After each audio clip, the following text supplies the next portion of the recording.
Après la Révolution de 1830, René Chappe est destitué, remplacé par son frère Abraham, puis par le député Pierre-François Marchal, et enfin, en 1831, par Alphonse Foix, qui restera en fonction d'une façon presque continue jusqu'en 1854. En 1831, décision de créer une ligne transversale Bordeaux-Avignon. Ce sont les besoins de communication avec le corps expéditionnaire en Algérie qui la justifient.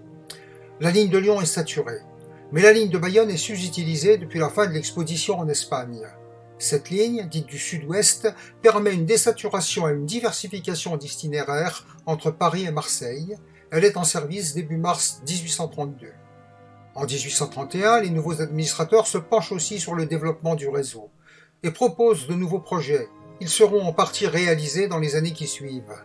En 1832, la duchesse de Berry lance un soulèvement contre Louis-Philippe en faveur de son fils le duc de Bordeaux, petit-fils de Charles X. Elle est arrêtée à Nantes le 7 novembre 1832 et est incarcérée dans la forteresse de Blaye. Un embranchement Bordeaux-Blaye est alors construit qui permet d'échanger avec elle. La décision de construire 2 embranchements vers Rennes et Nantes et vers Cherbourg est prise en 1832.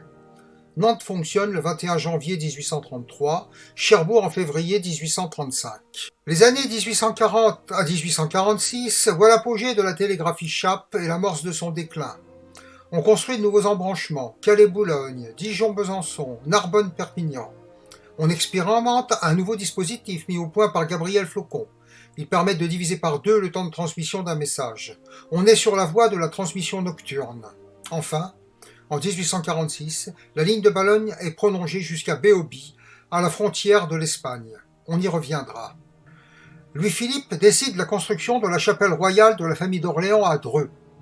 Les travaux d'agrandissement de la chapelle primitive durent du printemps 1839 à avril 1844.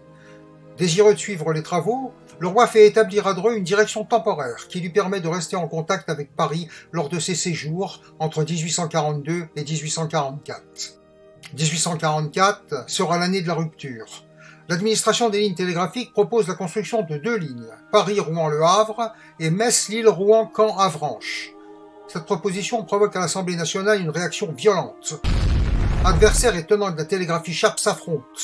On finit par désigner une commission qui propose d'expérimenter la télégraphie électrique entre Paris et Rouen. La proposition est adoptée.